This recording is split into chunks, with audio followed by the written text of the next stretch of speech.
ایک بہت ہی اچھی کتاب ہے Homo sapiens the history of mankind, جو کہ بہت اچھی طرح ایکسپلین کرتی ہے ہیومن ڈیولپمنٹ کو یا ہسٹری آف ہیومن ڈیولپمنٹ کو. اور اسی کی اب ایک اور سیکنڈ بک آئی ہے سیکول ٹو دیٹ، جس میں انہوں نے اسکیچز کے ذریعے، تصویروں کے ذریعے سارا کچھ بتایا ہے، نیریٹو کی بجائے تصویروں کے ذریعے بتایا ہے کہ انسان کس کس دور سے کیسے کیسے گزرتا رہا. اس سے آپ اندازہ کریں کہ انسان پچھلے 400-500 سال سے بھی بڑے زبردست ادوار میں سے گزرا. 400 سال پہلے انسان تعلیم کے زیور سے بہرہ مند ہوا، لیکن اب آپ کو پتہ ہے کرونا کی وجہ سے تعلیم ذرا پس پش چلی گئی ہے، اور تعلیم کی اب اتنی ضرورت بھی نہیں ہے کیونکہ اب کمپیوٹر ہے، اب آن لائن آپ کو ہر چیز سیکھنے کو مل سکتی ہے. اب اسکول کالج جانا ایک ٹریڈیشن ہے. آپ میں سے کوئی ایگری کرتا ہے اس چیز سے کہ اسکول کالج جانا ایک سوشل لرننگ ہے، ایک ٹریڈیشن ہے؟ ادروائز کوئی بھی چیز آپ گھر بیٹھے بہت اچھی طرح سیکھ سکتے ہیں. اس نے انسان کو اشرف المخلوقات بنایا. اللہ تعالیٰ نے ایکچولی ایک ہائرارکی بنائی ہے، امیبا سے شروع ہو کے ایک سنگل سیل آرگنزم ہے جس کو امیبا کہتے ہیں، جو کہ ایکسپیریمنٹس میں بہت دیکھتے ہیں کہ اگر ہیٹ ہو تو وہ دوسری طرف چلا جاتا ہے، اور چلنا پھرنا ہو تو اس کے پاؤں نہیں ہے، وہ ایسے رول کرتے ہوئے چلا جاتا ہے. پھر چیونٹی ہے جو کہ امیبا سے کافی بڑی ہوتی ہے، اور چیونٹی میں اتنی سمجھ ہوتی ہے کہ وہ اپنی غذا جمع کرتی ہے زیر زمین، اور غذا کو اس طریقے سے پروسیس کرتی ہے پہلے کہ وہ خراب نہ ہو. اگر جو بھی غذا چیونٹی جمع کرتی ہے اگر وہ اس کو پروسیس نہ کرے تو وہ غذا مناسب وقت آنے پر چیونٹی استعمال نہیں کر سکے گی. لہٰذا آپ دیکھیے کہ چیونٹی میں بھی کتنے گٹس ہیں. اور پھر اگر آپ دیکھیں تو عقاب کو دیکھیں تو وہ کافی اوپر بلندی سے پانی کے اندر کوئی اگر فش ہے جو اس کو پسند ہے تو وہ 2 کلومیٹر 3 کلومیٹر کے فاصلے سے عقاب دیکھ سکتا ہے، اور اس کو پانی میں جا کے تو اس مچھلی کو پکڑ کے واپس اڑ کے اوپر جا سکتا ہے. اور انسان تو پھر انسان ہے. اب آپ سوچ لیں کہ انسان کے اندر کتنی صلاحیتیں ہیں اور انسان نے کتنی ترقی کی ہے، خاص طور پر پچھلے 50 سال میں انسان نے کتنی ترقی کی ہے.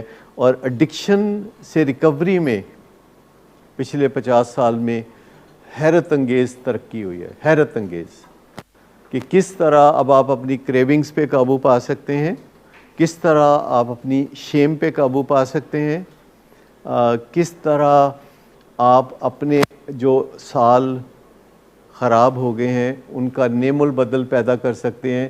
ہر ایک سال میں 2-3 سال جو پچھلے ہیں ان کو کور کر سکتے ہیں، اور کس طرح آپ ایک اس تجربے میں سے گزرنے کے بعد عام انسانوں سے بھی بہتر انسان بن جاتے ہیں. دیکھیں ایڈورسٹی جو ہے دنیا میں، جو ایڈورسٹی ہے یعنی تباہی بربادی، اس کے بعد لوگ بہت ابھرتے ہیں. جن لوگوں کو کینسر ہوتا ہے اگر وہ سروائیو کر جائیں، جو کینسر سروائیورز ہوتے ہیں وہ عام انسانوں سے بہتر ہوتے ہیں. جو ایڈکشن سروائیورز ہوتے ہیں وہ عام انسانوں سے بہتر بن جاتے ہیں. آپ حیرت انگیز طور پر، یہ بالکل ایسے ہی ہے جیسے پہلی جنگ عظیم کے بعد دنیا بہت بہتر ہو گئی تھی. بہت اہم ایجادیں پہلی جنگ عظیم کے بعد سامنے آئیں، اور دوسری جنگ عظیم کے بعد تو دنیا نے بہت ترقی کی.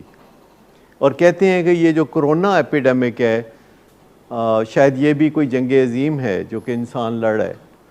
اور اس جنگ کے بعد بھی جب یہ جنگ ختم ہوگی تو دنیا بہت ترقی کرے گی، جس کے لیے آپ کو اپنے طور پر پہلے سے ہی تیار رہنا چاہیے.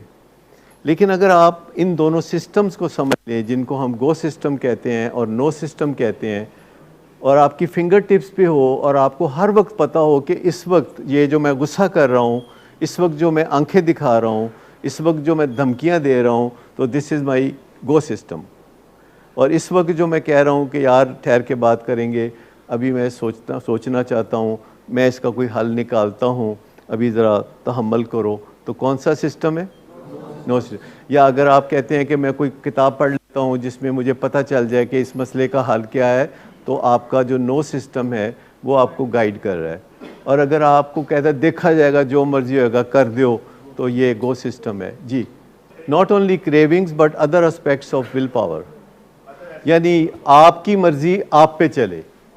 اگر آپ سونا چاہتے ہیں تو سو سکیں، اگر آپ جاگنا چاہتے ہیں تو آپ جاگ سکیں، اگر آپ ایکسرسائز کرنا چاہتے ہیں تو وہ بھی آپ کر سکیں، اور اگر آپ کوئی کام کرنا چاہیں تو سستی نہ ہو، پروکریسٹینیشن نہ ہو، اور اگر آپ دوسرے سے بات کریں تو وہ بھی آپ کی بات ماننے لگے. کیونکہ ایجنسی کا لفظ سنتے ہوئے آپ کے ذہن میں آتا نہیں؟ ایجنسی کہتے ہیں ایجنسیاں دا کام ہے. کیا کہہ رہے ہوتے ہیں لوگ جب یہ کہتے ہیں کہ ایجنسیاں دا کام ہے؟ یہ ایجنسیاں دا کام ہے. تو ایجنسیوں کا کام وہ ہوتا ہے جو ہو جاتا ہے. ایجنسیاں نے کسی نے چکنا ہوئے تھے چک لیندے نے. تو مطلب کہنے کا یہ ہے، ایجنسی ایک انگریزی کا لفظ ہے، یہ آپ کی وہ ابیلٹی ہے کہ جو آپ کے اوپر بھی چلتی ہے اور دوسروں کے اوپر بھی چلتی ہے. ایجنسی وہ ہوتی ہے جو کام کر کے دیتی ہے. ایجنٹ وہ ہوتا ہے جو کہ آپ سے کام نہیں ہوتا تو آپ اس کو کہتے ہیں کہ یار میرا پاسپورٹ بنوا دو. تو جب آپ کسی کو پاسپورٹ بنانے کے لیے دیتے ہیں تو وہ کون ہوتا ہے؟ اور اس کو آپ پیسے دیتے ہیں تو وہ بنوا کے واپس کر دیتا ہے. آپ خود کیوں نہیں بناتے؟ کیونکہ آپ ایجنٹ نہیں ہیں. ٹھیک ہے. ایجنسی ایک ابیلٹی ہے to fulfil your commitment with your self and others. یہ جو کمٹمنٹ ہے کہ آپ کا زور آپ پہ چلے، یہی آپ چاہتے ہیں کہ آپ کا زور آپ پہ چلے، آپ کا زور دوسروں پہ بھی چلے.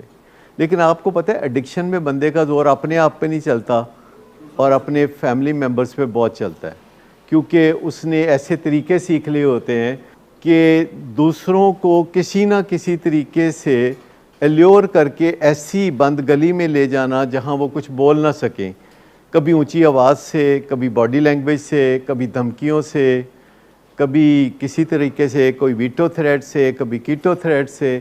تو یہ جو اتنے سارے طریقے ہیں جو کہ ایڈکٹیو بیہیویئرز کے اندر آتے ہیں اور ایڈکٹس سیکھ لیتے ہیں، اور اس میں ورکہولکس بھی شامل ہیں، اس میں سوشل ورکر بھی شامل ہیں، اس میں گیمبلرز بھی شامل ہیں، اس میں ڈرگ ایڈکٹس بھی شامل ہیں، اس میں بے شمار ایڈکٹیو بیہیویئرز ایسے ہیں جس میں انسان کی مرضی اپنے اوپر نہیں چل رہی ہوتی پر دوسرے کے اوپر بہت چل رہی ہوتی ہے.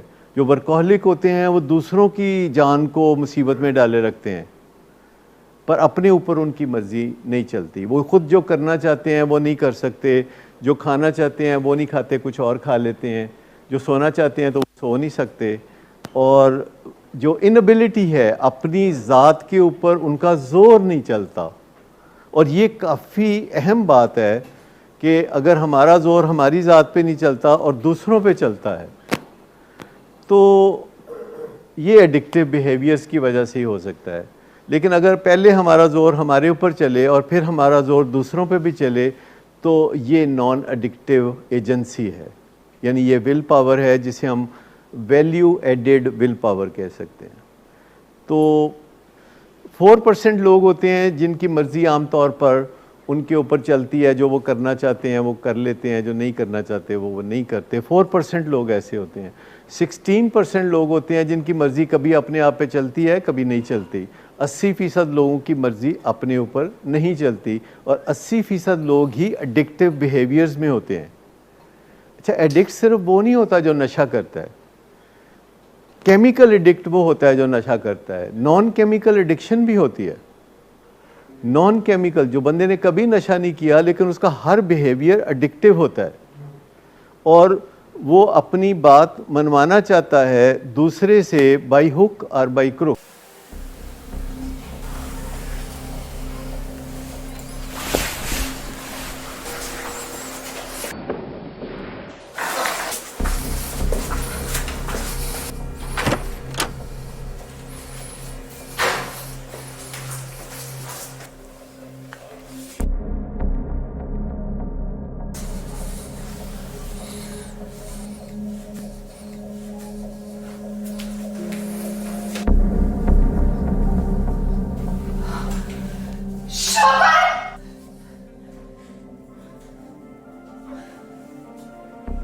شراب نوشی کی وجہ کردار کی خرابی نہیں، موڈ کی خرابی ہے۔